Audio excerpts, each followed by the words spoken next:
Hey guys, welcome back to the Bodhi tree where enlightenment is guaranteed. आज के session में हम लोग देखने वाले हैं अग्नि परीक्षा 22 अक्टूबर की जो थी उसके सॉल्यूशंस।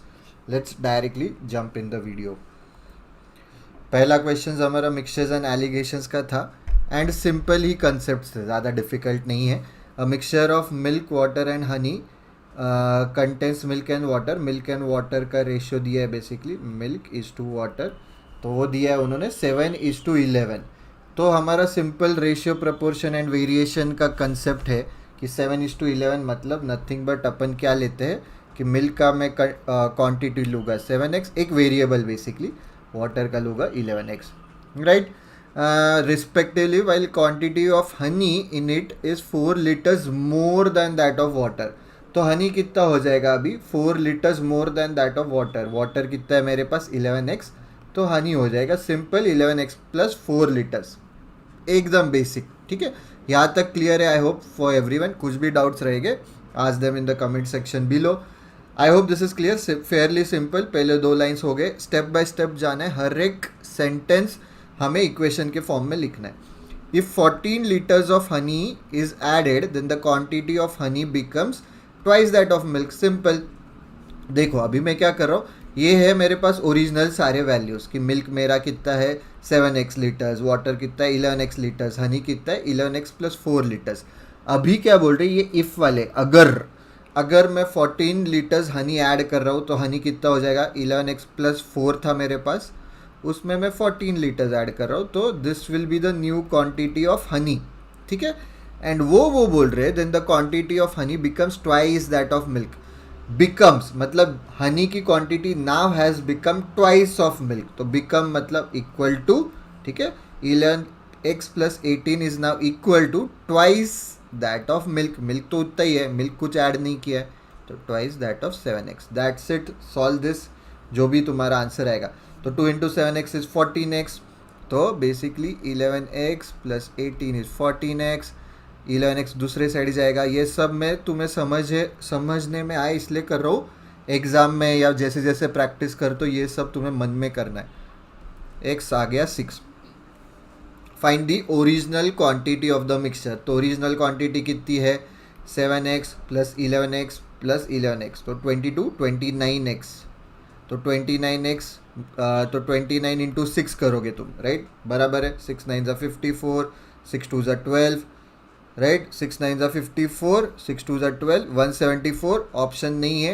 तुम सोचने लगोगे अरे 174 नहीं, पर ये 4 लीटर्स भी तो लेना है, right. Honey was what 4 litres more than what water was, तो वो 4 भी तो ऐड करना है, तो तुम्हारा आंसर आएगा 178। ठीक है, तो ये अलग वे में कैसे कैलकुलेट कर सकते हो कि चलो आइडियली 30 तक टेबल्स लर्न करनी चाहिए। 30 तक नहीं पता है तुम्हें, बेसिक क्या कर सकते हो कि 29 इंटू 6 डायरेक्टली आना चाहिए, ऐसे कर सकते हो फिर तुम। ठीक है, सो बेसिकली क्या करोगे 180, 6 इंटू 30 इज़ 180, राइट। 6 3 ज़ा 18, 180 माइनस 6 विच इज़ 174, और फिर उसमें ऐड करेंगे ये 4 लीटर्स, तो तुम्हारा आंसर आएगा 178। आई hope this is clear. Fairlie simple question था, कॉम्प्लिकेटेड कुछ भी नहीं था, बाकी कुछ नहीं, एकदम सिंपल क्वेश्चन था। CET, CMAT, स्नैप, कोई भी एग्जाम में, NMAT में ये आ सकते हैं। ठीक है, easy question. Let's look at the second question. A alone takes, ठीक है, टाइम एंड वर्क का क्वेश्चन है। क्या दिया है, A alone takes 4 more days than time taken by A and B together to do the work. ठीक है, अच्छा क्वेश्चन है। ठीक है, कुछ भी वैल्यूज़ दी नहीं है अभी, हमें कुछ भी वैल्यूज़ नहीं दिए। मैं क्या करूँगा, आई विल अज्यूम, ठीक है, टाइम एंड वर्क का जैसे मैंने आई थिंक पिछले वीडियो में भी बोला था, do check out time and work के ट्रायल लेसन्स तुम्हारा, क्योंकि हमने वो फ्री में दिया है, तुम्हारे सारे कंसेप्ट क्लियर हो जाएंगे टाइम एंड वर्क के, क्योंकि उसमें 4 अलग मेथड से हम लोग हर एक क्वेश्चन सॉल्व करते हैं। ठीक है, डिफरेंट मेथड्स है। ऑब्वियसली मैं अभी अग्नि परीक्षा का सोल्यूशन एक ही मेथड में सॉल्व करूँगा, क्योंकि अगर मैं 4 मेथड में सॉल्व करूँगा तो 1 घंटा हम लोग एक ही क्वेश्चन सॉल्व कर पाएंगे। ठीक है, ए अलोन टेक्स, तो मैं बस अज्यूम करूँगा कि ए का efficiency of doing work is a units per day, that's it. Efficiency में बोल रहा हूँ। बी का एफिशिएंसी क्या है, बी यूनिट्स पर डे, मतलब इतना काम ये एक दिन में कर रहे हैं, every day, per day. This is the work that A and B are doing respectively. देखते हैं अभी A alone takes 4 more days than time taken by A and B together to do work. ठीक है, मैं उससे कुछ equation नहीं बना रहा हूँ। आई एम, क्योंकि उससे मुझे क्लियरली बस इतना समझ रहा है कि 4 more days लग रहे ए को अलोन काम करने के लिए। अगर ए एंड बी टुगेदर 10 दिन में काम खत्म कर रहा है तो ए कर रहा है 14 days में। That's it. ये A and B together complete कर रहे हैं 10 दिन में, ए अलोन 14 days में। उससे मुझे ये समझ रहा है, I am not able to form an equation. Let's look at the second sentence. Second sentence, does that help me? Let's see. If B alone takes 24 days, इससे मुझे हेल्प मिलेगी। अभी हमने क्या अज्यूम किया था कि बी का रेट ऑफ डूइंग वर्क क्या है? B units per day. एक दिन में वो बी यूनिट्स काम कर रहा है, 24 दिन में कितना करेगा? एक दिन में बी यूनिट्स कर रहा है, 24 दिन में कितना? हमारा normal unitary method 24/1 into B, मतलब बेसिकली इसको इंटू 24 days करूँगा मैं। ठीक है, यूनिट्स के साथ खेलो, मतलब बेसिकली नॉट दिस यूनिट्स, अपने मेट्रिक जो units, kilometres per hour, metres per second, वैसे वाले यूनिट्स। तो अभी मैंने डेज ऊपर क्यों रखा? क्योंकि मैं क्या कैलकुलेट कर रहा हूँ कि कितना यूनिट ऑफ वर्क है मेरा, टोटल जो वर्क है। सो 24B units is my total work जो मुझे करना है, ए को अलोन करना है या ए एंड बी को टुगेदर करना है। I hope this is clear. ठीक है, ये एक इम्पॉर्टेंट पॉइंट है ये क्वेश्चन का कि 24B मेरा टोटल वर्क है, टोटल वर्क। क्योंकि 24 दिन में बी अकेले वो पूरा काम खत्म कर रहा है और वो दिन में बी यूनिट्स काम कर रहा है। ठीक है, तो 24 दिन में 24 days में he'll be able to do 24B units of work. अभी क्या पूछा है? Then find the time taken by A to complete the work alone. ठीक है, तो अभी मैं क्या करूँगा कि स्टेटमेंट 1 यूज़ करूँगा। अभी मैं इससे इक्वेशन बना सकता हूँ क्योंकि ये मुझे मिल गया टोटल वर्क। ठीक है, अलग अलग 4 मेथड से, जैसे मैंने बोला यूनिट वर्क मेथड से भी कोई कर सकता है। ठीक है, अलग अलग LCM मेथड, 4 अलग अलग मेथड्स डिस्कस किए, वो देख लेना तुमने, ट्रायल लेसन्स है, फ्री में मिल रहा है, ले लो फ़ायदा। ऑलराइट, उसकी लिंक डिस्क्रिप्शन बॉक्स में देंगे हम लोग। A alone takes 4 more days than time taken by A and B together to do the work. अभी 24B यूनिट्स है मेरा टोटल वर्क। ठीक है, this is the total work. अगर ए एंड बी साथ में काम कर रहे, मतलब एक दिन में ए यूनिट्स कर रहा है, बी यूनिट्स कर रहा है, साथ में काम करेंगे तो एक दिन में कितना हो जाएगा? A plus B units per day. Simple. ठीक है, ये पर डे का काम है और मेरे पास अभी क्या है, मुझे निकालना है कि ये एक दिन में ए प्लस बी यूनिट्स काम कर रहे, राइट? तो इनको 24B यूनिट्स काम करने के लिए कितना टाइम लगेगा? ठीक है, तो अभी क्या करो कि 24B units multiplied by A plus B units per day. ठीक है, देखो ध्यान दो, पर डे। इससे क्या हो रहा है? कोई भी यूनिट कट हो रहा है क्या? ठीक है, यूनिट्स का उल्टा यूनिट स्क्वायर हो जाएगा। अगर तुम देखो ये यूनिट स्क्वायर हो जाएगा। पर हमें निकालना है कि कितने दिन लगेंगे ए प्लस बी को साथ में काम करे, अगर वो कर रहे हैं 24B जो टोटल अमाउंट ऑफ वर्क है वो कंप्लीट करने में। तो उससे तो डेज आना चाहिए यूनिट, राइट? तो ये गलत हो रहा है। ठीक है, वही मैं 24B को A plus B units per day मतलब डिवाइडेड बाय, वो ऊपर जाके मल्टीप्लाई हो जाएगा। ये मैंने पिछले अग्नि परीक्षा में भी बोला है, यूनिट्स कट हो जाएगा। तो इनको कितने डेज लगेंगे? 24B upon A plus B, इतने दिन लगेंगे अगर 24B जो काम है ए प्लस बी साथ में कर रहे। तो this is the amount of या number of days that A and B together will need. अभी उन्होंने क्या बोला है कि ये काम अगर ए अकेले करता है तो ए को कितने दिन लगेंगे? Plus 4 days। 4 days ये ए और बी को साथ में लगे, और ये 4 दिन अगर मैं ऐड करता हूँ उसमें टोटल डेज। अभी हमको 24B टोटल वर्क है। कुछ भी डाउट्स रहेंगे तो पूछो, सिंपल है ये, मैं बहुत लिख के बता रहा हूँ तुम्हें। कुछ भी डाउट्स रहेंगे आज them in the comment section below. 24 जो बी वर्क है, अभी ए तो ए यूनिट्स पर डे कर रहा है, तो उसको कितने दिन लगेंगे? 24B बाई ए। ठीक है, 24B बाई ए उसको टाइम लगेगा, पर वो हमारी इक्वेशन के हिसाब से this is the value. So I am just going to equate this with 24B by A. That's it. Solve करो इसको। तुम बोलोगे कि sir but we have 2 equations. ठीक है, we have 1 equation and 2 unknowns, कैसे सॉल्व करेंगे? अरे कुछ तो रिलेशन आएगा, ए और बी तो दिया है, ए और बी के टर्म्स में कुछ तो रिलेशन आएगा, देखते हैं। ठीक है, क्या कर सकते हैं आगे जाके देखते हैं। सॉल्व करो। तो अभी मैं क्रॉस मल्टीप्लाई करूँगा। So this would become 24B plus 4A plus 4B upon A plus B is equal to 24b upon A. अभी क्रॉस मल्टीप्लाई करेंगे. This is nothing but 24ab plus 4a² plus 4ab is equal to 24ab plus 24b². देखो numbers भी अच्छे, cut cut दोनों side पे. बचता क्या है? 4a² plus 4ab. ये दूसरे साइड पे हो जाएगा 24b² is equal to 0. 4b common है, 4b I can 4 also I can eliminate. a² plus ab minus 6b² is equal to 0. अभी एक क्वाड्रेटिक इक्वेशन बन रहा है. अभी मैं क्या करूँगा, कोई भी एक के फॉर्म में, तुम अगर बी के फॉर्म में क्वाड्रेटिक इक्वेशन कंसीडर कर रहे हो वैसे करो. मैं ए के फॉर्म में कर रहा हूँ क्योंकि ए पॉजिटिव है, it's easier for me that way. ठीक है, तो बस अपना नॉर्मल जो ये इसको इससे मल्टीप्लाई करेंगे तो -6, इसको फैक्टराइज करना है हमें. तो मुझे दिख रहा है 3 -2 -3 2 -6 1 6 1. यही फैक्टर्स है और कुछ नहीं. बट इनका एडिशन आना चाहिए +1. बेसिक अगर तुम्हें क्वाड्रेटिक इक्वेशन पता है तो. ठीक है, तो एक तो मल्टीप्लिकेशन नेगेटिव आना चाहिए बट इनका एडिशन पॉजिटिव मतलब 1 आना चाहिए. तो आई वुड टेक 3 एंड -2. तो मेरे क्या पास क्या रहेगा? a² plus 3ab minus 2ab minus 6b² is equal to 0. ठीक है, मैं बहुत समझा के बता रहा हूँ गाइस, ध्यान दो. ठीक है, तो अभी क्या हो जाएगा? a कॉमन निकलेगा, a प्लस 3b. इसमें क्या कॉमन निकालेगा?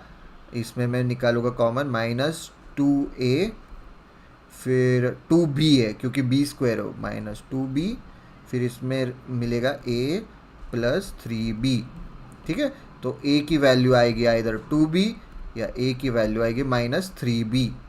ऑलराइट, तो क्या मतलब अगर b ये यूनिट्स पर डे था. हाँ, b अगर b यूनिट्स पर डे कर रहा है काम, a का नेगेटिव आ जाएगा, -3b यूनिट्स आ जाएगा. और ऐसे कुछ उन्होंने एक्सप्लेन नहीं किया. अगर तुम उसमें नेगेटिव वर्क वाला कंसेप्ट देखते हो अपने ट्रायल लेक्चर्स में, तुम्हें समझ में आएगा.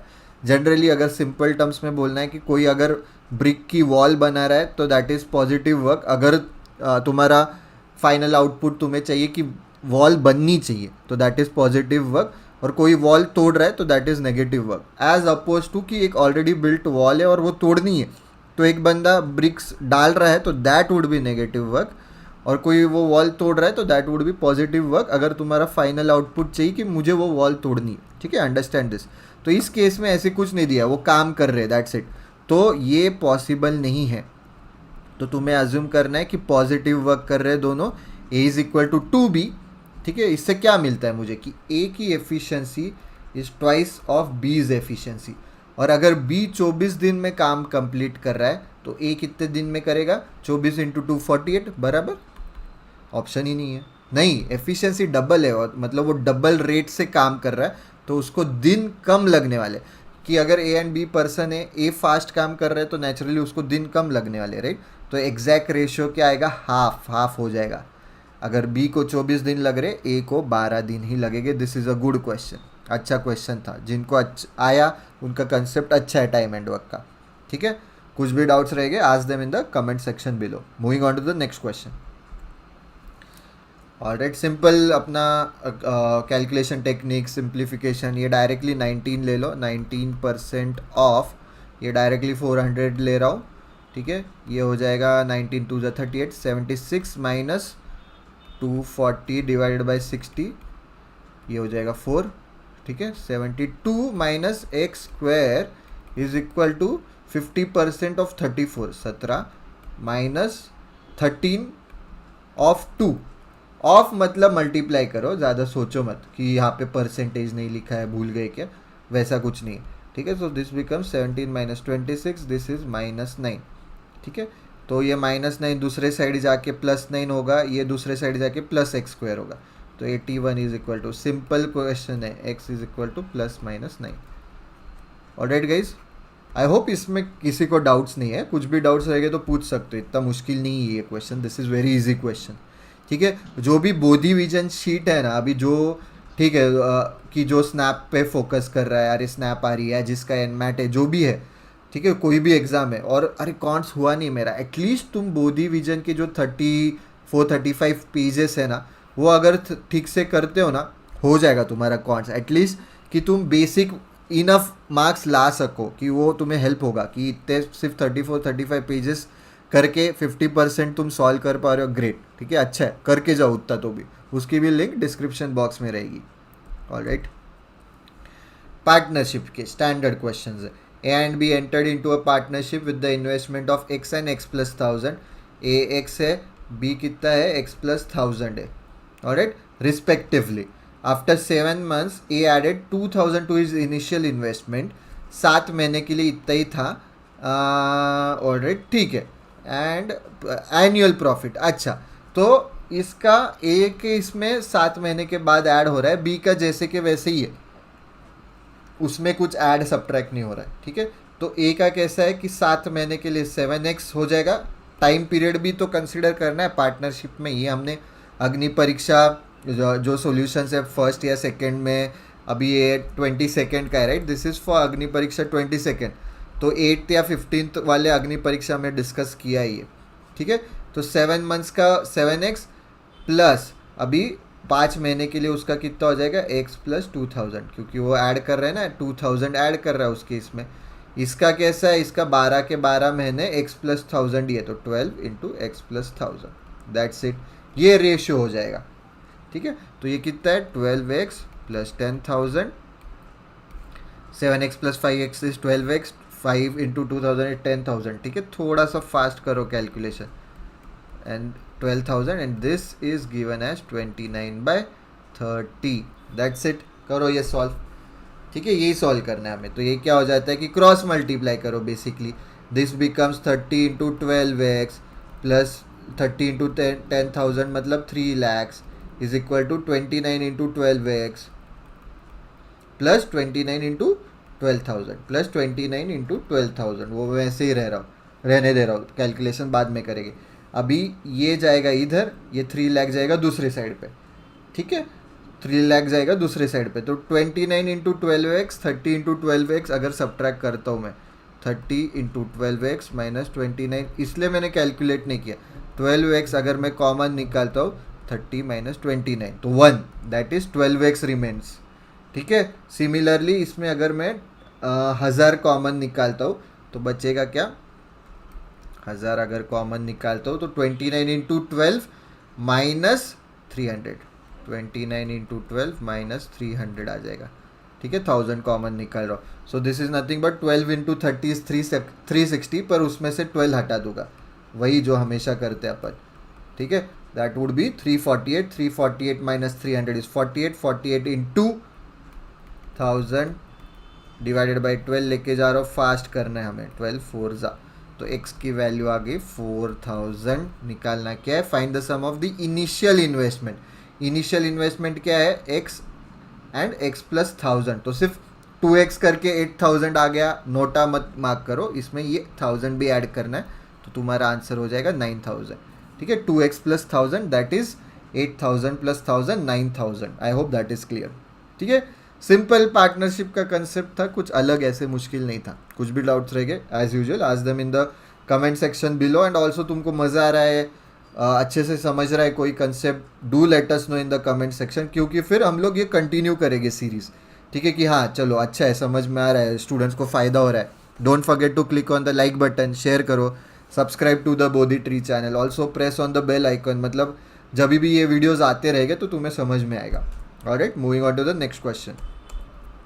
इनकम ऑफ रजत इज 25,000, ठीक है, रजत का इनकम कितना है, 25,000, alright, out of which he saves 40% of his income. 40% of his income वो सेव कर रहा है। हर बार ऐसे लिखना नहीं है, ठीक है, तुम्हें अभी फास्ट 40% मीन्स 2/5, तो 2/5 इंटू 25,000 मतलब 5,000, 5,000 इंटू 2 मतलब 10,000, तो उतना फास्ट होना चाहिए गाइस तुम्हें। कभी ना कभी with practice there will be a stage when you will be that fast, धीरे धीरे आएगा, डोंट वरी, ठीक है। बट क्या इन्होंने क्या बोला, 10,000 वो सेव कर रहा है, मतलब 15,000 वो स्पेंड कर रहा है, या कुछ और अगर आगे आगे कुछ बोला है क्या, if his income is increase by 20%, ठीक है, 20% मीन्स 1/5 इंक्रीज कर रहे हैं, 1/5, ठीक है, 1/5 से इंक्रीज हो, बेसिकली कैसे रहता है 20% मतलब 1.2 इंटू 25,000 करोगे तुम, ठीक है, क्योंकि 20% से इंक्रीज हो रहा है, विच इज़ नथिंग बट हो जाएगा उसका 30,000। तुम अगर ये कैलकुलेट करते हो तो कैसे हो जाएगा, 12 इंटू 2500, कैलकुलेट 12 जीरो जीरो जा, ठीक है, विच इज़ नथिंग बट क्या करूँगा मैं directly, 20% is nothing but 1/5 of 25,000 में तुरंत कैलकुलेट करूँगा 5,000, 5,000 से बढ़ रहा है उसका, ये 5,000 डायरेक्टली 25,000 में ऐड करूँगा, आ जाएगा 30,000।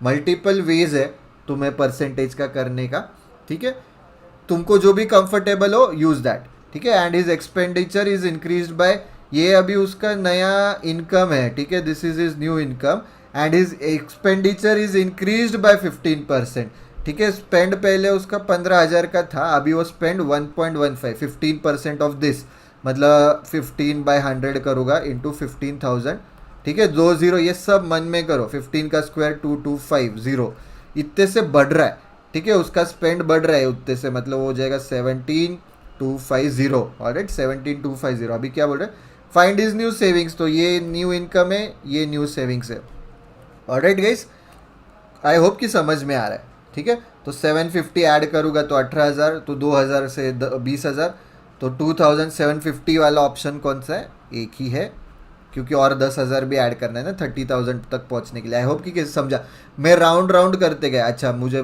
कैलकुलेशन नहीं आ रहा है ना, पहले मैं 50 ऐड करूँगा तो उससे 300 हो जाएगा, फिर उसमें 700 ऐड करूँगा, दिस इज़ बनिया मेथड, ठीक है, सब बनिया, मतलब तुम कहीं पे भी जाओ दुकान में वगैरह वगैरह, वो जनरली ऐसे ही कैलकुलेट करते fast over the period of like years of experience, वो ऐसे ही कैलकुलेट, 50 ऐड करो 300 हो जाएगा, 700 ऐड करो ये 8,000 हो जाएगा, फिर 2,000 ऐड करो 20,000 हो जाएगा, फिर 10,000 ऐड करो 30,000 हो जाएगा। Alright, I hope this is clear. कुछ भी डाउट्स रह गए गेट देम क्लियर, कितना भी घटिया डाउट होगा, कौन हंसने वाला है कौन रोने वाला है मेरे डाउट पे, ये सोचो मत, ठीक है। You have to make your own future, you have to make your own career, ये फालतू चीज़ों में ज़्यादा ध्यान मत दो, everything else is noise, focus on clearing your concept. Alright, moving on to the next question. There are 8 members, अच्छा alright, कुछ तो अच्छा, एल आर स्टार्ट हो गया, कॉन्स खत्म हो गया guys. In a family which consist of 3 generations, ये हमने मतलब सॉल्व किया था, ठीक है, लेवल 0, आई थिंक अग्नि परीक्षा कौन से में, ये हमने ऑलरेडी, मतलब ये नॉट द सेम क्वेश्चन कि लेवल्स बताना, ठीक है। 2 मैरिड कपल्स है, ओनली 2 मैरिड कपल्स है, ये ध्यान दो, this is a hint.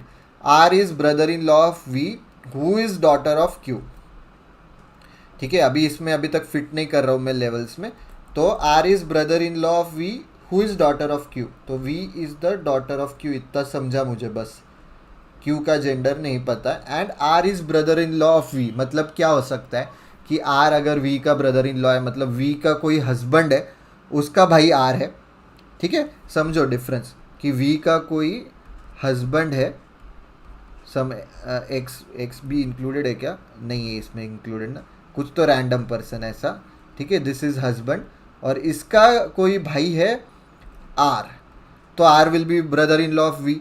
Other way क्या होगा कि वी की कोई बहन है और उसका हस्बैंड इज आर, समझ रहे हो, कि मतलब वी का जीजाजी हो सकता है, या वी का देवर हो सकता है R, basically I hope I am right, देवर का मेरे को हिंदी पता नहीं, बट आई होप कि आइदर वी का हस्बैंड का भाई आर है या वी के बहन का हस्बैंड आ रहे, that is being brother in law, ठीक है, बाय लॉ तुम ब्रदर हो, बाय ब्लड नहीं।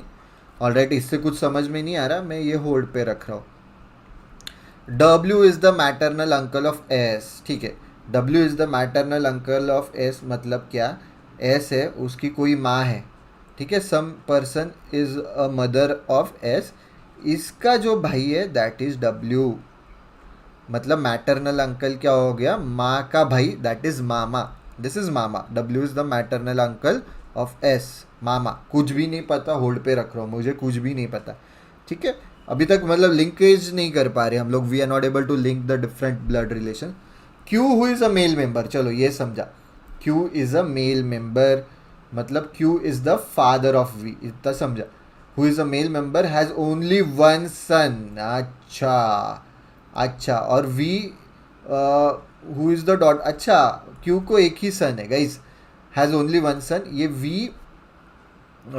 वी क्या है कि V was the daughter of Q, ठीक है, आई होप कि तुम्हें समझ में आ रहा है। और उन्होंने क्या बोला है कि अभी वी तो डॉटर है ही, क्यू की, but Q has only one son, कि क्यू को एक ही सन है ऐसा नहीं, और एक बेटी हो सकती है बट सन तो एक ही है, मतलब there is no other son, Q has only one son.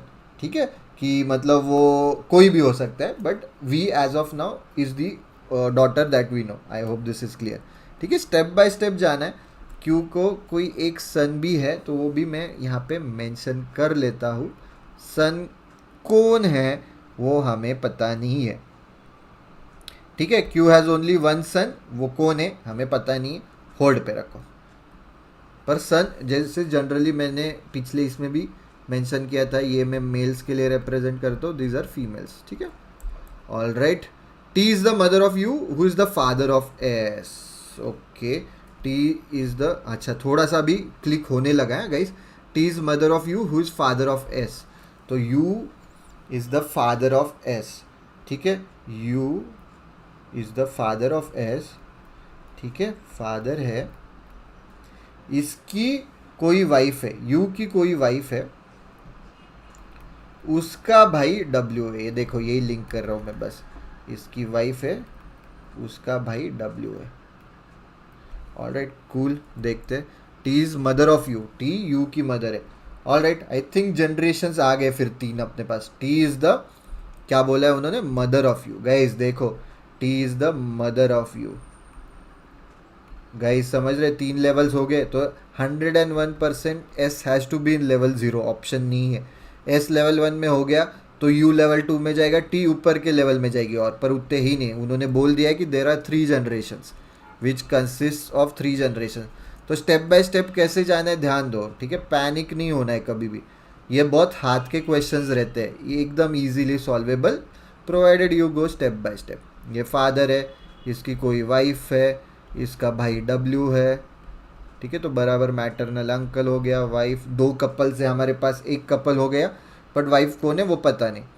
ठीक है, ये यहाँ पे भी एक है हमारे पास। ठीक है, देखते। और टी उन्होंने बोला है, इज़ द फादर बोला क्या, टी इज़ द मदर बोला, mother of you, right, T is the mother of you, ऐसे ही बोला है ना, T is the mother of you. ठीक है, T is the mother of you, अभी कपल होने चाहिए। ठीक है, अभी हमारे पास टेक्निकली एक ही कपल है फिलहाल, देखते हैं अभी अपन जाते। ठीक है, P is father in law of डब्ल्यूज sister, P is father in law of डब्ल्यूज sister. अच्छा, ये डब्ल्यू है, उसकी सिस्टर ये है, P is the father in law. ठीक है, P is the father in law. अच्छा ओके, तो देखो टी मदर इन लॉ हो गई। I hope you are clear with your relations guys. देखो मतलब अभी क्या है, टी कौन हो गया, ये वाइफ है ना, टी हो गई इसकी मदर इन लॉ। ठीक है, मदर इन लॉ। ऑलराइट, तो नेचुरली टी का जो भी हस्बैंड आएगा that would be father in law. तो वही उन्होंने दिया है कि कौन है, P is the father in law of W sister, तो पी इसका हस्बैंड हो गया। ठीक है, तो अभी हमारे पास काफ़ी रिलेशंस क्लियर है। पी हो गया है, यू टी हो गया, वी और क्यू का बाकी है। पी क्यू आर, आर कहाँ पे है, आर भी है क्या कुछ, यस है, P Q R S T U V. ठीक है ठीक है, हाँ guys, all right all right all right all right, कुछ तो बराबर हो रहा है। ठीक है, देखते। ठीक है गाइज, तो देखो ध्यान दो, अभी कैसा है कि हमारे पास R is the brother in law of V, who is the daughter of Q. ठीक है, R is the brother in law, इसका मतलब क्या, अभी मेरे को सब कुछ मतलब कनेक्ट हो गया है। कैसे कनेक्ट हो गया है, अभी यहाँ पे ये बाकी है, राइट, ये वाली चीज़ बाकी है कि क्यू वी, मतलब क्यू की डॉटर है वी। ठीक है, क्यू की डॉटर है वी एंड उसको एक ही सन है। ठीक है, एंड वो सन कौन होगा, मतलब क्यू की एक डॉटर है वी और उसको एक ही सन है, मतलब वी और ये भाई भाई हो जाएगी, सॉरी ये बंदा वी का भाई हो जाएगा। क्लियर है, स्टेप बाय स्टेप जाओ गाइस, कुछ टेंशन नहीं है, ज़्यादा लोड ही नहीं दे लेना है। ठीक है, वी उसका भाई हो जाएगा। और उन्होंने क्या और कुछ एक हिंट दी थी कि W is the maternal uncle of S, तो वी का भाई अगर मैं, ठीक है, अगर मैं अजम्पशन के बेसिस पे बस यहाँ पे डालता हूँ, इज़ इट पॉसिबल कि मैं वी यहाँ पे डालता हूँ, क्योंकि V is a female member, उसका एक भाई भी होना चाहिए जो कि बराबर डब्ल्यू आ रहा है, फिर वी का कोई पापा भी है, दैट इज क्यू। ठीक है, ये क्यू हो जाएगा फादर लेवल 2 में। देखते कि मैच हो रहा है कि अगर नहीं मैच हो रहा है तो ऑब्वियसली हटा देंगे।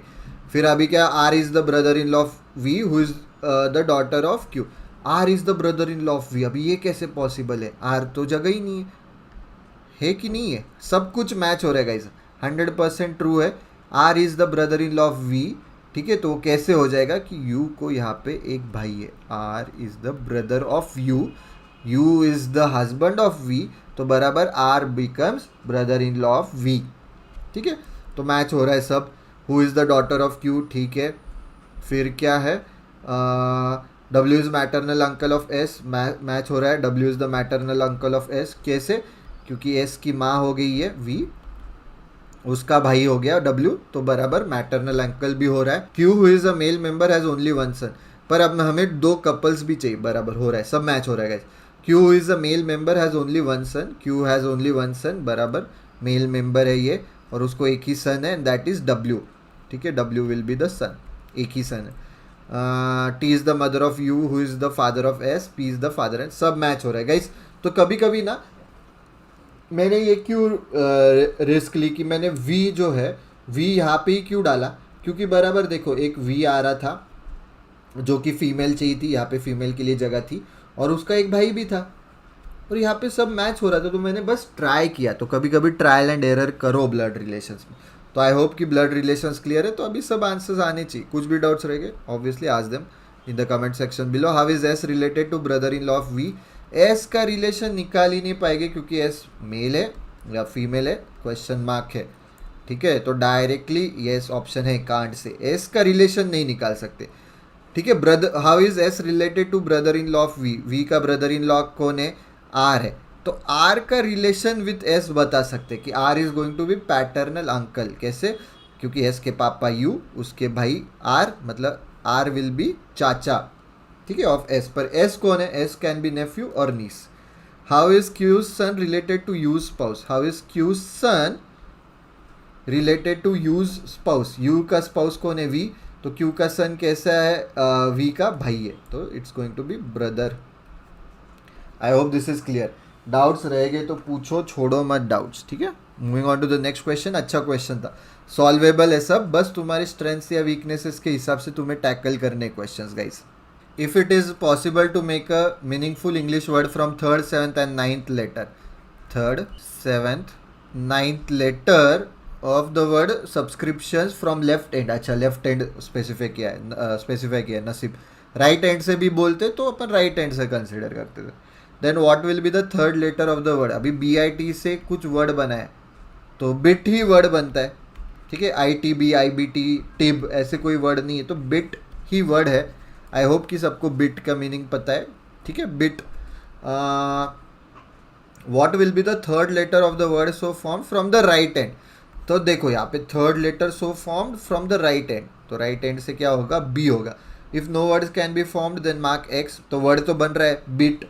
ठीक है, आई होप सबका वर्ड बना, सिंपल है, 3 ही लेटर से वर्ड बनाना है। तो what will be the 3rd letter from right end, it would be B. If no words can be form mark X, if more than one, नहीं एक ही word बन रहा है गाइस। ठीक है, तो हमारा बी मार्क करेंगे, मूव ऑन। जब भी ना you don't have to second guess. ठीक है, जब भी कॉम्पिटिटिव एग्जाम में रहोगे ना, सेकेंड गेस मत करते बैठो खुद को। ठीक है, move on, at least mark for review, move on, फिर सेकेंड इस पे अपन वापस से आएंगे, उस पर टाइम बचा तो मार्क फॉर रिव्यू करो लगे तो, बट मूव ऑन। वो स्ट्रैटेजी बहुत इंपॉर्टेंट है, वो एक ही क्वेश्चन पे ज़्यादा टाइम स्पेंड नहीं कर सकते। और कुछ डाउट्स रहेंगे तो पूछो। 7 friends went to school, height and weight of each of them is different. ठीक है, height and weight, M is shorter. अच्छा, तो ये इनइक्वालिटी वाला है गाइस। ठीक है, हाइट एंड वेट है सबका अलग अलग। ओके, कितने क्वेश्चन है, 2 क्वेश्चन है। हाइट, ठीक है, रैंक देते हैं अपन, कितने लोग हैं, 7 फ्रेंड्स है, 2, 3, 4, 5, 6, 7। ठीक है, हाइट एंड वेट के हिसाब से है। ऑलराइट, हाइट एंड वेट के हिसाब से गाइस। एग्जाम में इतना मत बनाते बैठो, अभी तुम्हें समझ में आना चाहिए, इसलिए मैं इतना बना रहा हूँ। ठीक है, I hope that is clear. M is shorter than only K. ठीक है, हमारे रैंकिंग में हम क्या करेंगे कि जो नंबर 1 है दैट इज द टॉलेस्ट। ठीक है, ऐसे मतलब this guy is the tallest. या this guy is the heaviest. ठीक है, I hope that is clear. Shortest, lightest, ठीक है, ऐसे रैंक मार्क करो। अभी उन्होंने क्या बोला, M is shorter than only K. M सिर्फ के से छोटा है और किससे भी छोटा नहीं, मतलब क्या हो जाएगा, नंबर 1 रैंक। आई होप कि ये समझ में आ रहा है। एम किसी और से छोटा नहीं है, एम सिर्फ और सिर्फ के से छोटा है, सिर्फ के से छोटा है। मतलब नेचुरली हाइट में के की रैंक क्या आ जाएगी, के की रैंक ये आ जाएगी, एम यहाँ। तो बराबर एम बराबर के से छोटा है और किसी से भी छोटा नहीं। वही अगर तुम बोलोगे कि सर पर उससे कैसे समझ रहा कि के फर्स्ट आना चाहिए, ठीक है, वही मैं अगर यहाँ पे के लिखता, एम यहाँ पे लिखता, तो एम तो बहुत लोगों से छोटा हो गया फिर।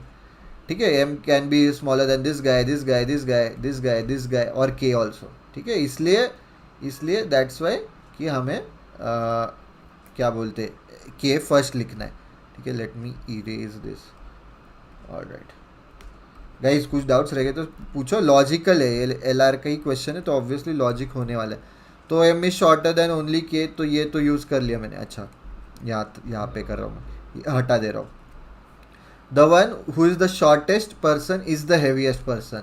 तो जो शॉर्टेस्ट है वही हैवीएस्ट है, तो एक्स मार्क कर रहा हूँ। अच्छा, एक्स है नहीं ना, कोई नहीं है, तो मैं एक्स यहाँ पे लिख रहा हूँ। ठीक है गाइज, एक्स यहाँ पे लिख रहा हूँ। आई hope that is clear guys. थोड़ा सा साउंड आएगा, आई थिंक ये नवरात्रि की वजह से चल रहा है।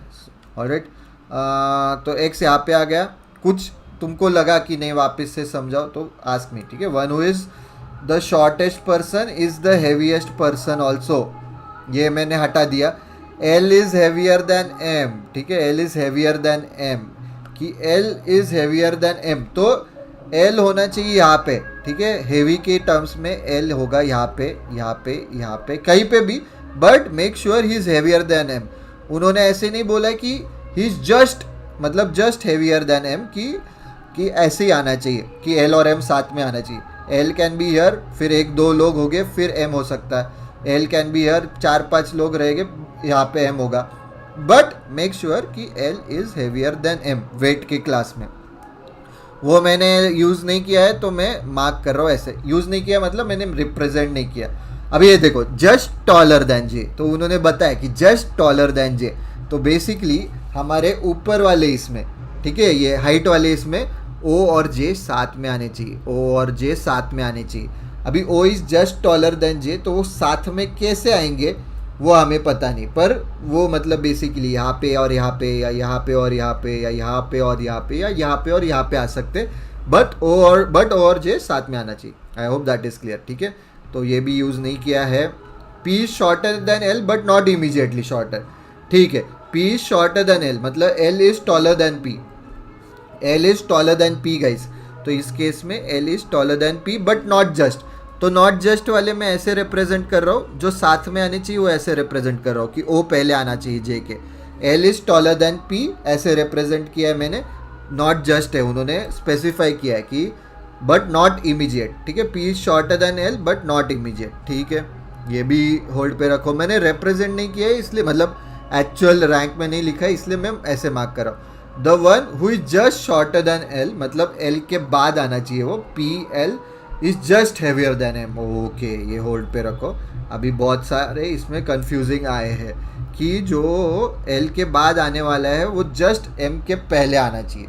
I hope this is clear कि ठीक है guys, the one who is just shorter than L। ठीक है, जस्ट शॉर्टर देन L, मतलब L के बाद ये हाइट में यहाँ पे कोई तो आएगा, लेट्स से Y पर्सन, फिर P आने वाला है, बट ये Y जो है he is just heavier than M, मतलब Y और M साथ में आने चाहिए यहाँ पे, ये वाली कंडीशन में। ठीक है, ऑलराइट। और उन्होंने क्या बोला है कि L is greater then M यहाँ पे। ठीक है, ये सब ध्यान में रखना है। देखते हैं, वो होल्ड पे ही रखा है मैंने। जो ना एक ना वो पजल्स का अपना वीडियो यूट्यूब पे वो देख लेना कि कैसे सॉल्व करना है। पहले अफर्मेटिव स्टेटमेंट्स लो, ठीक है, स्टेप बाय स्टेप जाना है, फिर किसके बारे में ज़्यादा कंडीशंस दिए फिर वो चूज़ करो, तो ऐसे सॉल्व करना है। ठीक है, तो N is shorter then P and J, चलो ये अच्छी हिंट है। N is shorter then P and J, N is shorter then P and J, मतलब P is greater then N and J is also greater than N। ठीक है, P भी N से बड़ा है और J भी N से बड़ा है, और मुझे पता है कि O और J साथ में आने वाले हैं। ठीक है, तो नेचुरली O भी N से बड़ा है। क्योंकि ओ जे से बड़ा है तो नेचुरली ओ भी एन से बड़ा है, और के एम तो है ही यहाँ पे कि के एम एन से बड़े ही रहेंगे क्योंकि K are M first and second position पे, ठीक है। और यहाँ पे दिया है कि एल भी पी से बड़ा है, तो पी एन से बड़ा है तो नेचुरली एल भी एन से बड़ा हो जाएगा। तो is it safe to assume, ठीक है, देखते हैं अपन, मतलब कि एन लास्ट पोजीशन में आ रहा है क्या, देखते हैं एन के ऊपर कौन कौन है हाइट के टर्म्स में। ओ एन से बड़ा है, के एन से बड़ा है, एम एन से बड़ा है, एल जे एन से बड़ा है, एल जे एन से बड़ा है, पी एन से बड़ा है। तो देखो 6 बराबर एन से बड़े, तो एन के लिए बचती है एक ही जगह, and that is going to be this जगह। यहाँ पे आ गया एन, और अगर यहाँ पे एन आता है तो N is going to be the heaviest one, क्योंकि वो कंडीशन ही दी है उन्होंने। ऑलराइट, आई होप कैसे स्टेप बाय स्टेप जाते हैं तुम्हें समझ में आ रहा है गाइस, ठीक है। कुछ भी डाउट्स रहेंगे तो ask them in the comment section. तो ये मैंने रिप्रेजेंट किया है, N is shorter than P and J, ठीक है, ठीक है। पी एंड जे नहीं रिप्रेजेंट किया तो ये होल्ड पे रखते हैं, ठीक है। मेजॉरिटी चीज़ें अभी तक रिप्रेजेंट नहीं की। P is lighter than K, मतलब K is heavier than P. P is lighter than K मतलब K is heavier than P, but not the lightest. P is lighter than K but not the lightest, मतलब basically यहाँ पे P नहीं आना चाहिए, P सबसे light नहीं है, सिंपल, ठीक है। P is not the lightest मतलब पी मेरे लास्ट में नहीं आ सकता। Alright, O is heavier than K, O is heavier than के, तो यहाँ पे आ जाएगा O is greater than K, greater than P, and P is not the lightest.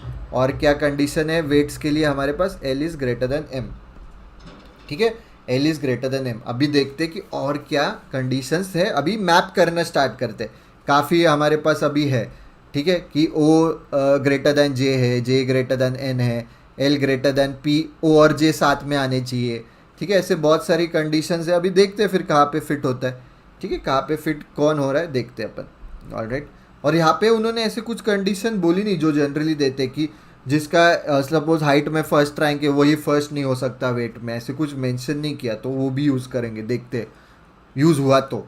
L is heavier than M, L is heavier than M वो मुझे पता है, उससे मुझे कुछ यहाँ पे मैं रिप्रेजेंट नहीं कर पा रहा हूँ, ठीक है। L is heavier than M वो मैंने लिख लिया है पर, ठीक है। Alright, O is greater than K is greater than P, अच्छा वो मैंने ओ इज़ हैवियर देन के वाला यूज़ किया है, ठीक है।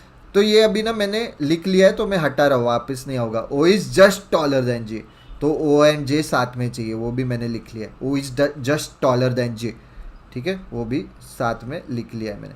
P is shorter then L but not immediate shorter, ठीक है, P is shorter then L but not immediate, वो भी लिख लिया है मैंने, वो भी हटा दो, but not immediate. One who is just taller than L मतलब एल के जस्ट पहले is just heavier than M, ठीक है। अभी हमें क्या करना पड़ेगा, ऑप्शन नहीं है, मैं क्या करूँगा अभी, let's try permutations and combinations. O J साथ में आना चाहिए, ठीक है, ओ जे साथ में आना चाहिए, तो मैं एक बार ओ जे यहाँ पे लिख रहा हूँ, ठीक है, पॉसिबिलिटीज़ देख रहे, एक बार ओ जे यहाँ लिख रहा हूँ, एक बार ओ जे यहाँ पे लिख रहा हूँ, बस 3 ही पॉसिबिलिटीज़ है। देखते हैं अभी क्या आता है। L greater than P greater than N आ रहा है ना, तो फिर मेरा क्या आ जाएगा, एल यहाँ पे आ जाएगा, पी यहाँ पे आ जाएगा, ठीक है, हाइट का हो जाएगा मेरा कंप्लीट। सिमिलरली यहाँ पे देखो ये L P greater than N है ना, इसलिए मैं लिख रहा हूँ, तो एल यहाँ पे आ जाएगा, पी यहाँ पे आ जाएगा, एल यहाँ पे आ जाएगा, पी यहाँ पे आ जाएगा, ठीक है, ये एक पॉसिबिलिटी है। अभी लेट्स ट्राई टू कॉन्ट्राडिक्ट कि कौन सा हटेगा इसमें से, ठीक है। तो हम we are trying to contradict this conditions कि कैसे कॉन्ट्राडिक्ट कर सकते हैं। एंड एक स्टेटमेंट जो हमने मिस आउट किया और जो दिख रहा है मुझे कि हमने कैंसिल भी नहीं किया है, that is P is shorter then L but not immediate shorter, ठीक है। तो बेसिकली इसका मतलब क्या है कि P is shorter then L but not immediate shorter, तो ऐसी कंडीशन उनको नहीं चाहिए कि जहाँ पे एल एंड पी साथ में आए, ठीक है। So they don't want L and P together, तो पहले कंडीशन में साथ में आ रहा है तो ये हट गया, तीसरे कंडीशन में भी एल पी साथ में आ रहे हैं तो वो हट गया। तो हमारा आंसर क्या हो जाएगा, ये K M L O J P N, ठीक है। आई होप सबको समझा, ठीक है। तो मैं हटा रहा हूँ के एम, ये हटा रहा हूँ, alright, L O J P N, ठीक है, थोड़ा बेटर बनाते हैं उसे, तो ये हो जाएगा LOJPN, LOJPN, LOJPN। I hope this is clear. ठीक है, ये कैसे आया, क्योंकि L और P आ रहे थे बाकी के 3 कंडीशन में। मैंने OJ मतलब या तो OJ इधर और इधर, या इधर और इधर, या इधर और इधर, तो उसमें से बाकी 2 हटा दिए। ये हो गया फाइनल हाइट का हमारा। ठीक है, सिंपल। अभी इसके बेसिस पे ही उन्होंने एक कंडीशन दी थी, ये देखो, ये हमने हटाया नहीं था, अभी हटा सकते हैं। ठीक है, one who is just shorter than L, कि जस्ट शॉर्टर देन L कौन है? O is just heavier than M, तो O is going to be just heavier than M guys।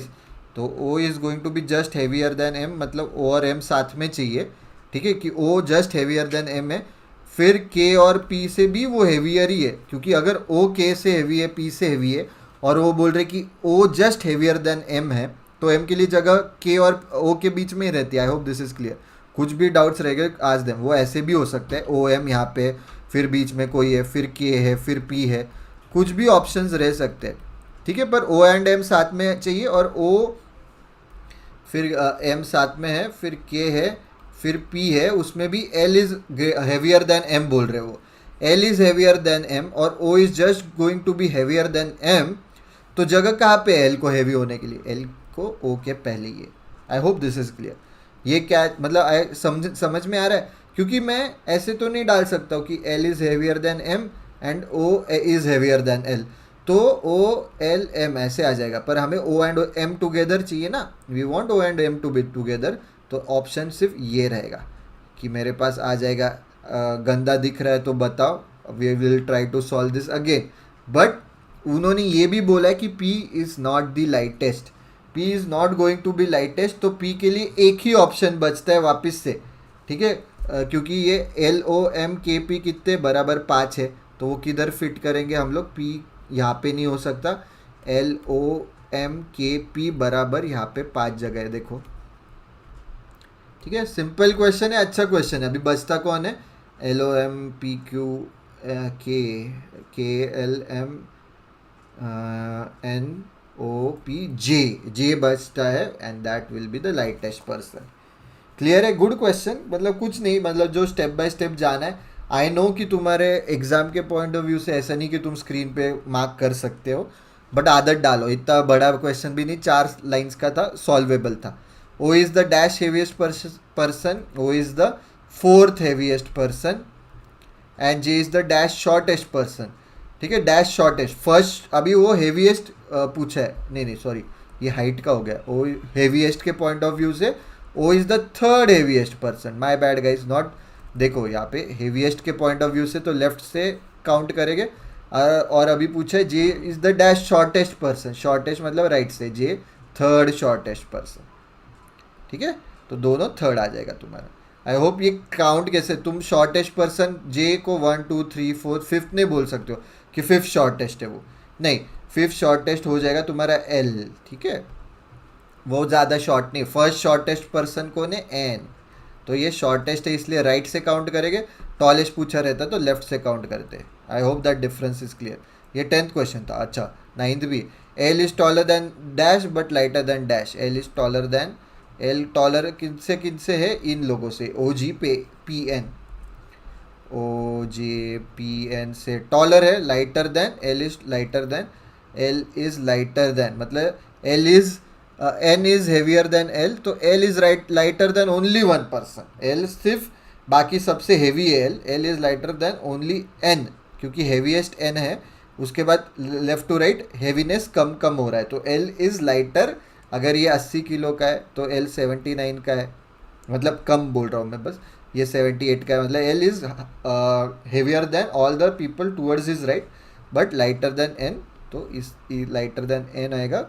तो ऑप्शंस क्या है यहाँ पे? N चाहिए, JN हो सकता है, JN, यस JN है फिर ऑप्शन यहाँ पे। ऑलराइट, क्लियर है? I hope this is clear. अच्छा क्वेश्चन था। कुछ भी डाउट्स रह गए, ask them in the comment section below guys. ठीक है, moving on to the next question. अच्छा क्वेश्चन था, ट्राई टू सॉल्व दिस। ठीक है, study the following arrangement of symbols and carefully answer the question in the given series. How many symbols, तो पहले symbol चाहिए, which is immediately preceded, मतलब इसके पहले, प्रीसीडेड मतलब पहले वॉवल चाहिए, एंड सक्सीडेड मतलब बाद में कोई और लेटर चाहिए. लेटर उन्होंने स्पेसिफाई नहीं किया, तो पहले वॉवेल स्पेसिफाई किया है. Letter can be A E I O U also, these are also letters, but vowels letters में भी और स्पेसिफिक हो गए वॉवेल्स. ठीक है, तो लेटर में ए ई आई ओ यू भी हो सकते हैं एंड अदर कंसोनेंट्स भी हो सकते हैं, कुछ भी, मतलब 26 लेटर में से कोई भी हो सकता है. तो देखो, सबसे पहले तो सिंबल ढूंढो. सिंबल के पहले वॉवल है क्या? नहीं. सिंबल के पहले वॉवल है क्या? नहीं. सिंबल के पहले वॉवल है क्या? नहीं. क्योंकि वॉवल ज़्यादा नीश है ना, तो वो ढूंढो. ठीक है, ए ई आई ओ यू मतलब सिंबल के बाद लेटर है क्या, वैसे मत देखो. हाँ, तो इसमें लेटर है, फिर वो देखोगे पहले, फिर सिंबल के पहले वॉवल है कि नहीं. जो नीश है ना वो देखते जाओ, मतलब रिजेक्शन ईजी जाएगा. सिंबल के पहले वॉवेल है क्या? नहीं.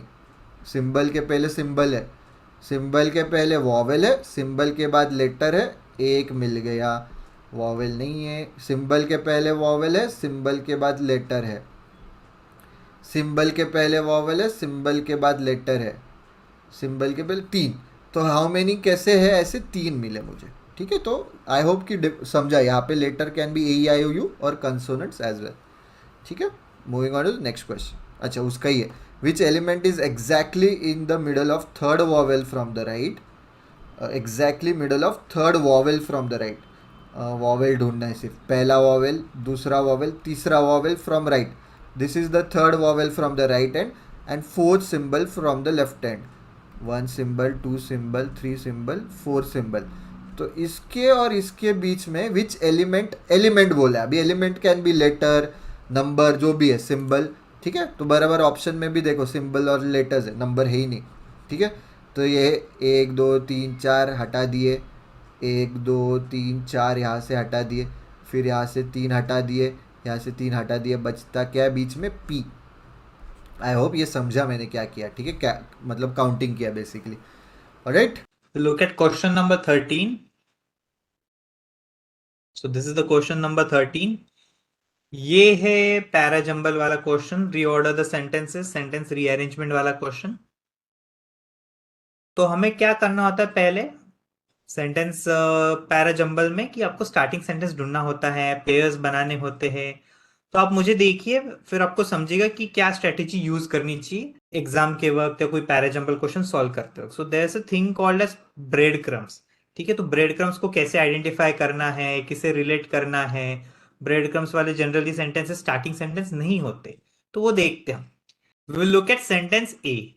Generating electricity from water also necessitates massive river valley projects with significant financial commitments. Necessitates मतलब requires. और यहाँ पे कह रहा है कि इलेक्ट्रिसिटी जनरेट करने के लिए from water we also require something. So also है मतलब इसके पहले कोई आइडिया होगा कि जो हमें बताएगा जनरेटिंग इलेक्ट्रिसिटी के लिए हमें और क्या चीजें लगती है. सो ये ऑल्सो के also also is a good bread crumb. तो इससे हमें समझता है कि ये स्टार्टिंग सेंटेंस नहीं है. कन्वर्सली मतलब समथिंग, मतलब इसको ऑपोजिट कुछ पहले सेंटेंस में मेंशन होगा. ठीक है, कन्वर्सली है तो ये स्टार्टिंग सेंटेंस भी नहीं है. Conversely obtaining electricity from atomic power stations promises substantial cost reductions. So यहाँ पे हमें कह रहा है कि यहाँ इससे generating electricity from atomic power station से हमारा कॉस्ट जो है वो कम होता है. So we are looking at a sentence जो हमें कह रहा है कि जहां पे हमारा कॉस्ट बढ़ता है. सो वो सेंटेंस का है, वो तो ए में ही दिया है कि सिग्निफिकेंट फाइनेंशियल कमिटमेंट्स लगते हैं when we generate electricity from water, and this talks about obtaining electricity या generating electricity from atomic power. सो मैं यहां से कह सकता हूं ए और बी पेयर है. ए पहले आएगा फिर बी बाद में आएगा. ठीक है, ब्रेड क्रम्स देखो, ऑल्सो नेसेसिटेट्स, कन्वर्सली. ठीक है, सो इससे हमें समझता है स्टार्टिंग सेंटेंसेस दोनों नहीं है. इससे पहले कोई आइडिया रहेगी जो विच will be similar in lines की इलेक्ट्रिसिटी जनरेशन के लिए हमें क्या लगता है. और ये कह रहा है कन्वर्सली. सो इसके ऑपोजिट कुछ मेंशन है, वो मेंशन है ए में कि सिग्निफिकेंट फाइनेंशियल कमिटमेंट्स लगते हैं to generate electricity from water. और ये कह रहा है कि ऑटोमिक पावर से हमें इलेक्ट्रिसिटी जनरेट करनी है तो हमें कॉस्ट रिडक्शन होता है. सी कहता है the predominant energy source for industrial operations is electricity. Now ये काफी जनरल सेंटेंस लग रहा है. This is going into specifics. Now A was talking about generating electricity from water, B was talking about obtaining electricity from atomic power.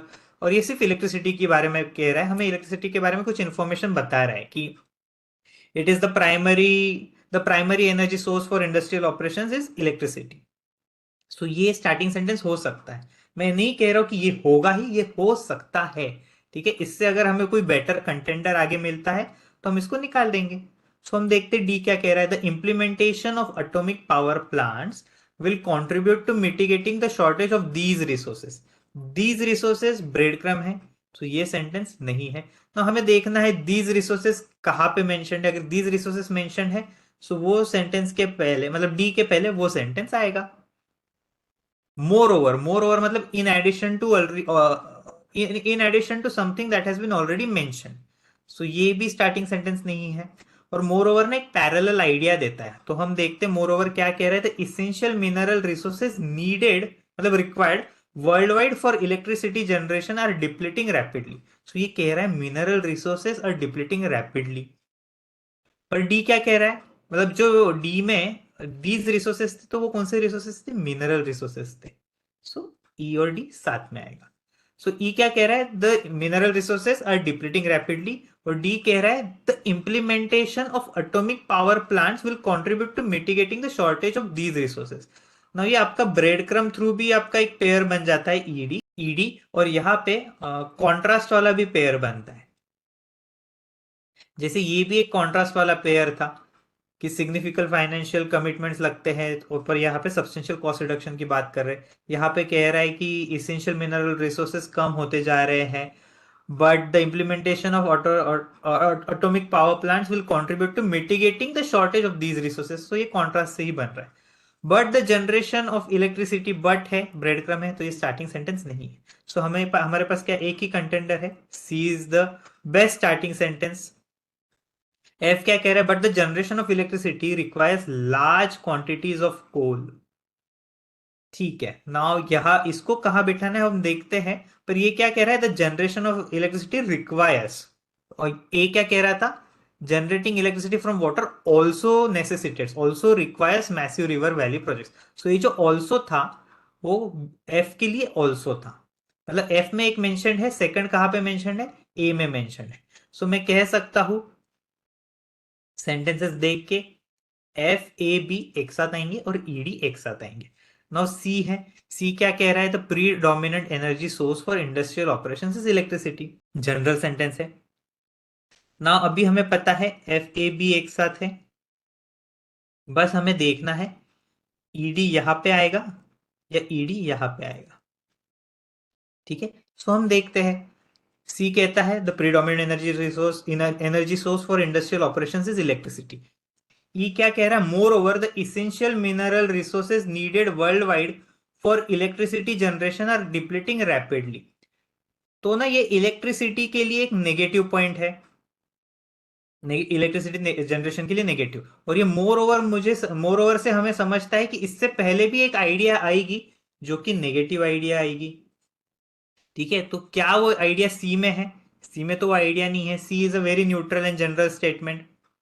So C के बाद ED नहीं आएगा, सी के बाद एफ ए बी आएगा, और जो ई में मोर ओवर है ना वो काफी सारे चीजें हैं। ए में मेंशन है वाटर को ये जरूरत है, फिर एफ में भी मेंशन है requires large quantities of coal. So इससे मुझे समझता है C F A B E D is the correct sequence, C F A B E D, C वाला।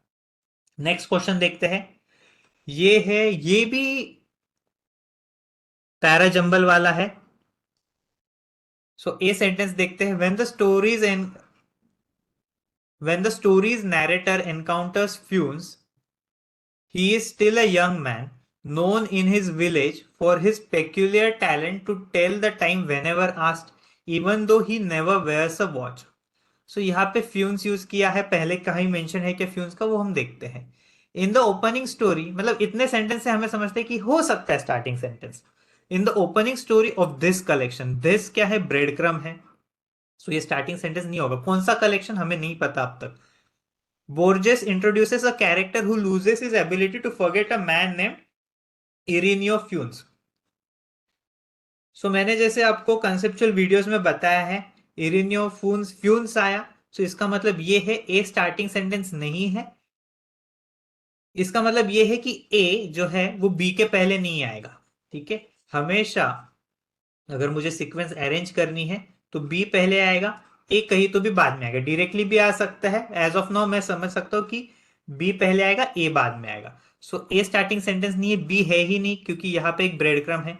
2 years later, upon the narrator's return to the town, he discovers that Funes has experienced an accident and is now completely paralyzed, confined to his house on the town's outskirts. 2 years later है मतलब कुछ पहले दिया हो सकता है, ठीक है, ऐसा मैं अज्यूम कर रहा हूं। नाउ यहाँ पे दिया है वैसे ही कुछ, when the story's narrator encounters, he is still a young man known in his village for his peculiar talent to tell the time whenever asked, even though he never wears a watch. सो ये timeline हो सकती है, यही timeline मतलब जब वो Borges introduces a character who loses his ability to forget, a man named Ireneo Funes, और story's narrator encounters Funes. So ये इवेंट के बाद 2 years लेटर की बात कर रहे हैं। सो ये स्टार्टिंग सेंटेंस नहीं है, हमें पता है बी ए है, फिर उसके बाद सी आएगा। Following the resounding failure of history of eternity, a book that sold only 37 copies in a year and received almost no critical attention, Borges descended into a deep depression. क्या ये स्टार्टिंग सेंटेंस हो सकता है? हो सकता है। As such कुछ bread crumbs नहीं है, right? Following the resounding failure of history of eternity 1936, a book that sold only 37 copies in a year and received almost no critical attention, Borges descended into deep depression. ये हो सकता है। However एक अलग idea, तो ये starting sentence नहीं है, पर देखते हैं क्या कह रहा है। However, the philosophical themes from that book continued to simmer and eventually resurfaced in a completely different form within a series of stories known as Artifices 1944। Now यहाँ पे डी कह रहा है हमें, देखो यहाँ पे D is the starting sentence, ठीक है, कोई दूसरा कंटेंडर नहीं है। सो यहाँ पे कह रहा है कि डी का एक हिस्ट्री ऑफ इटर्निटी की बुक की बात कर रहे हैं, 1936 में पब्लिश हुई थी, that sold only 37 copies, it was a failure क्योंकि इट ओनली सोल्ड 37 कॉपीज। और जो बोर्जेस है descended into a deep depression. However, so Borges मैं अज्यूम कर रहा हूं कि इसका ऑथर है ये बुक का, हिस्ट्री ऑफ इटर्निटी का। However the philosophical themes from that book कौन सी? हिस्ट्री ऑफ इटर्निटी की ही बात कर रहे हैं। सो डी के बाद ई आएगा, और क्या कह रहा है? A series of stories known as artifices. So उसमें से हमने एक सीरीज ऑफ स्टोरीज बनाया, उसका नाम दिया आर्टिफाइसेस। नाउ ये सीरीज ऑफ स्टोरीज है, सो इसमें ये कह रहा है be in the opening story of this collection. This collection कौन सा? मतलब ये जो सीरीज ऑफ स्टोरीज है, कलेक्शन ऑफ स्टोरीज है, उसकी बात कर रहे हैं। सो डीई के बाद बी आएगा, और इनके बीच में अभी कोई नहीं बैठ रहा है क्योंकि सब ऑप्शंस एलिमिनेट हो गए, मतलब डी यहाँ पे आ गया, ई यहाँ पे आ गया। So B A C is the correct sequence, DE B A C. 15 number का क्वेश्चन है। In the following question a sentence is given with an underlined expression, choose from among the given alternatives the one which will be a suitable substitute for the underlined expression in each of the following. She tried to calm her upset co-worker by offering to help with the project and addressing their concerns, hoping to restore a harmonious working relationship. ए क्या कह रहा है? Provoke. Provoke का मतलब है किसी को उकसाना। इसका अगर मुझे सिनोनिम्स बताना है तो इवोक, देन अराउज, या कॉज भी आ सकता है, ठीक है, अगर ब्रॉडर सिनोनिम ले तो कॉज भी मीनिंग आ सकता है। रिजॉल्व मतलब to solve something, he resolve an issue मतलब कुछ कुछ चीज का सोल्यूशन ढूंढना। सो इसका सिनोनिम्स हो सकता है सॉल्व आएगा, सेटल आ सकता है, he settled the matter, he resolve the issue. Calmify, calmify is not a word, ठीक है, ये एक रेड हेरिंग है। रेड हेरिंग मतलब जिसके पीछे आप टाइम वेस्ट करोगे, ऐसा ऑप्शन है। Placket is a good option, ठीक है, प्लैकेट मतलब टू काम समवन। सो इसको ना काफी सारे सिनोनिम्स है, मॉलिफाई, पैसिफाई, अपीज। एड्रेस नहीं आएगा, एड्रेस एंड इशू, या किसी का घर का एड्रेस, या अगर वर्ब की तरह यूज कर रहा हूँ he addressed the issue. So इसका सही आंसर है प्लेकेट। नेक्स्ट देखते हैं। During the long car ride my usually quiet friend became incredibly talkative sharing stories and anecdotes without pause. Now इसमें हमें दिया है रेटिसेंट। रेटिसेंट मतलब एग्जैक्टली इसका ऑपोजिट होता है, इसका एंटोनिम आप ले सकते हो। इनक्रेडिबली टॉकेटिव का ऑपोजिट इज रेटिसेंट, मतलब someone who is reluctant to speak. इसका सिनोनिम्स अगर मुझे देना है तो reserved, someone who is reserved. Introverted, shy भी कह सकते हो आप। Withdrawn, someone who is withdrawn. So ये कुछ सिनोनिम्स है। Loquacious, loquacious is the correct answer. Loquacious मतलब जो काफी सारी, मतलब जो बहुत बातें करता है, talkative. someone who is talkative, then someone who is chatty, who likes to chat। इसके लिए एक और वर्ड है,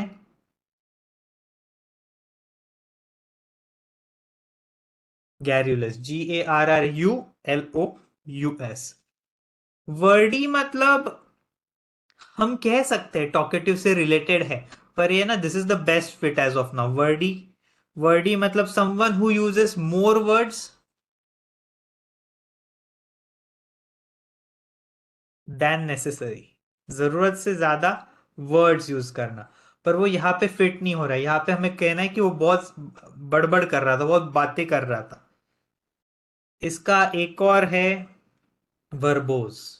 ठीक है, इसको ना एक जरा नेगेटिव शेड है कि जो सुन रहा है ना वो बोर हो जाता है। सो एक नेगेटिव शेड है। The essay was wordy, the essay was verbose. Essay की बात कर रहा हूं मैं। ठीक है। Windy, now windy is something that is related to strong winds. ठीक है, पर एक ना विंडी का अलग भी मीनिंग होता है। जैसे if I say that someone XYZ person has delivered a windy speech।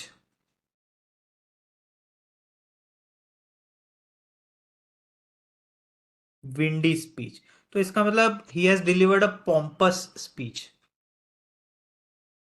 Pompous कहो, बम्बास्टिक कहो, बम्बास्टिक स्पीच। ठीक है। हिंदी में कहते हैं ना हम, हवा कर रहा है वो। सो सेल्फ इंपॉर्टेंस, खुद का बढ़ाना कि अरे वो तो हवा कर रहा है। ठीक है, मतलब खुद की तारीफ करना, खुद को ही बड़ा बताना, बट विदाउट सब्सटेंस। जैसे he gave a windy speech, अगर कोई कहता है तो उसको हम कह सकते हैं अरे कुछ नहीं यार, उसके बड़े बड़े बातें पर भीख मांग के खाते। सो वैसा टाइप विंडी स्पीच, हवाबाज, हवा करने वाला। टैसिटन मतलब रेटिसेंट ही हो गया। रेटिसेंट ही एक टैसिटन का सिनोनिम है। रिजर्व्ड, अनटॉकेटिव। ठीक है, या रेटिसेंट। ठीक है, नेक्स्ट क्वेश्चन देखते हैं। In the following question, there is a sentence in which one part is given in bold. The part given in bold may or may not be grammatically correct. Choose the best alternative among the four given which can replace the part in bold to make the sentence grammatically correct. If the part given in bold is already correct and does not require any replacement, choose option E, no correction required. ठीक है, देखते हैं। Every chef and every cook in the restaurant is determined to do their best for the customers. Now subject verb agreement का error है यहां पे। जब and आता है, ठीक है, जब एंड दो सब्जेक्ट्स को कनेक्ट करता है, आपका वर्ब प्लूरल होता है। ठीक है, जैसे Ram and Shyam are my friends. ठीक है, सो आर जो है वो आपका प्लूरल है। In this case plural verb use किया, but there is an exception to this rule. Exception क्या है? जब आपके दो सब्जेक्ट्स के पहले हम एवरी यूज करते हैं या ईच यूज करते हैं, तो हम सिंगुलर वर्ब यूज करते हैं, जो यहां पे सही यूज किया है। ठीक है, पर यहां पे जो वर्ब है, सॉरी जो प्रोनाउन है, it is it should also be singular. ठीक है, सो यहां पे देयर नहीं आएगा, कोई सिंगुलर प्रोनाउन आएगा। नो सिंगुलर प्रोनाउन कौन सा आएगा? हीज आएगा। हीज क्यों आएगा? जब हमें सब्जेक्ट्स का जेंडर नहीं पता, ठीक है, जब हमें जेंडर नहीं पता होता, now this is only limited to formal English, जो आपको एग्जाम में इंग्लिश पूछेंगे उसी से लिमिटेड है। जब आपको कोई सब्जेक्ट का जेंडर नहीं पता, सो प्रिफरेंशियली हम वहां पे मस्कुलिन जेंडर यूज करते हैं। सो इन दिस केस हम देयर की जगह हिज यूज करेंगे। सब्जेक्ट तो सही है, सिंगुलर सब्जेक्ट है। So is determined to do his best, are determined is determined to do his best. So C is the correct answer. ध्यान में रखो, जब आपको किसी का जेंडर नहीं पता और उसके लिए प्रोनाउन यूज करना है तो मस्कुलिन जेंडर यूज करेंगे। इसके पीछे क्या लॉजिक है, सब कुछ वो मैंने आपको कंसेप्चुअल वीडियोस में बताया है। क्वेश्चन नंबर 18 सेम क्वेश्चन है।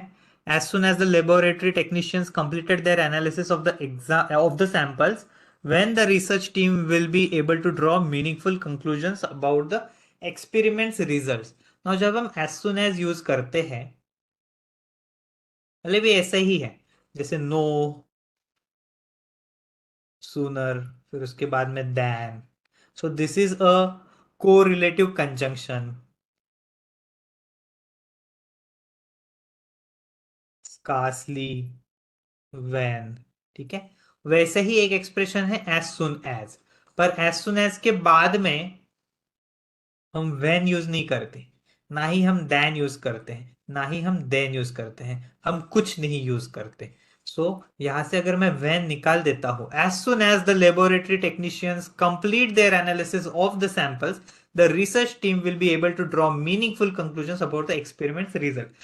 सो हमें कुछ यूज नहीं करना है, the research team will be able to draw। So D is the correct answer. ठीक है, एज सुन एज के साथ वेन या देन कुछ नहीं आता। ओके, जैसे नो सूनर के साथ देन आता है, स्कार्सली के साथ वेन आता है, एज सुन एज के साथ कुछ नहीं आता। Question number 19, in each of the questions given below 4 words have been which may or may not be at their correct positions। okay, pick the most suitable option to interchange the words so that the statement becomes grammatically correct and contextually meaningful। now यहाँ पे हमें क्या करना है, हमें ये words की ना सीक्वेंस बनानी है, ये कि ये जो जगह है, इसके जगह कौन सा वर्ड आएगा, मतलब इसमें से ही चूज करना है, हमें ए बी सी डी में से ही चूज करना है। बस आप समझ लो कि ए बी सी डी हमें ऑप्शंस दिए हैं और एक ब्लैंक यहाँ पे है, यहाँ पे कुछ मेंशन नहीं है, यहाँ पे कुछ मेंशन नहीं है, कौन सा वर्ड आएगा हर एक जगह। ठीक है, सो सपोज अगर मुझे यहाँ पे यूज करना है सी, तो यहाँ पे सी आएगा, फिर यहाँ पे अगर डी यूज करना है डी आएगा, यहाँ पे बी आएगा। सो वैसे हमें अरेंज करना है, पर यहाँ पे हमें क्या दिया है, गलत वर्ड्स दिए हैं। सो ये हमारे पास 4 ऑप्शंस है, तो बेसिकली हमें फिल इन द ब्लैंक्स करना है। नाउ कैप्टिवेटेड का मतलब क्या? ठीक है, पहले मैं बताता हूं। Her dash dash oration at the conference dash the audience, now captivated the audience. हम देखते हैं हर एक का मीनिंग क्या है, पर यहाँ पे कैप्टिवेटेड आएगा, मतलब जो सेकंड जगह है वहां पे ए ऑप्शन आएगा। हर डैश ओरेशन, तो इसको कैसे सॉल्व कर सकते हैं? Her dash oration at the conference, dash की जगह कौन से वर्ड है, कैप्टिवेटेड है। हर प्रोफाउंड ओरेशन नहीं, हर अंडरस्टैंडिंग ओरेशन नहीं, her eloquent oration, eloquent oration आएगा डी।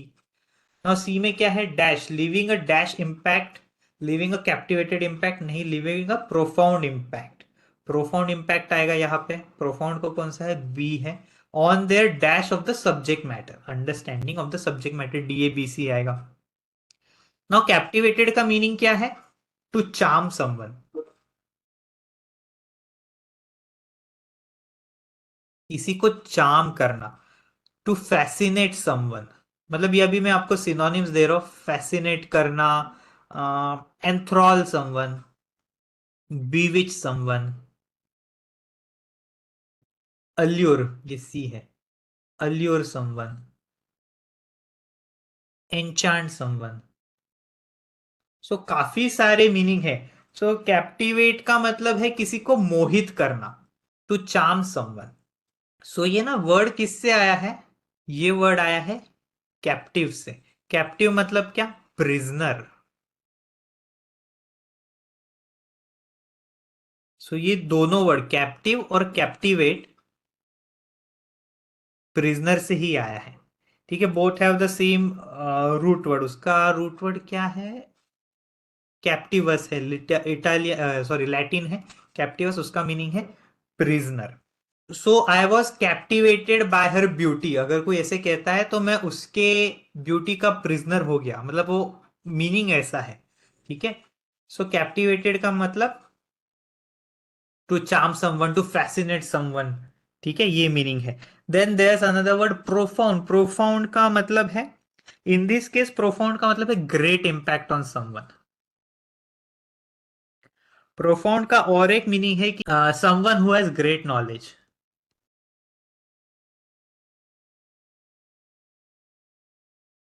पर ये केस में हम यूज कर रहे हैं ए वाला, ग्रेट इंपैक्ट वाला। ठीक है, नॉलेज अंडरस्टैंडिंग तो पता ही है क्या है। और एलोक्वेंट मतलब someone who gives a clear and strong message. ठीक है, this is what eloquent is. मतलब इसको अगर मुझे सिनोनिम्स बताने हैं, articulate, someone who speaks very clearly, कि एकदम अच्छा खासा पॉइंट सामने रखता है आपके। ठीक है, आर्टिकुलेट। फ्लुएंट भी हो सकता है। ठीक है, फ्लुएंट जरा दूर का सिनोनिम है, but nonetheless it is a synonym. Articulate, fluent इसका सिनोनिम है। ठीक है, नेक्स्ट क्वेश्चन देखते हैं। Through dash training, discipline dash, and a relentless pursuit of dash, the athlete received dash success in the highly competitive world of professional sports. So मैंने कैसे कहा आपको यूज करना है? Through dash training. Which training? Through unprecedented training नहीं, through rigorous training. So यहाँ पे C आएगा पहले।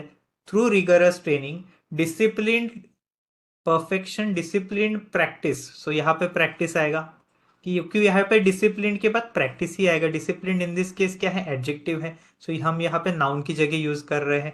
सो नाउन यहाँ पे क्या है? परफेक्शन नाउन है और प्रैक्टिस नाउन है।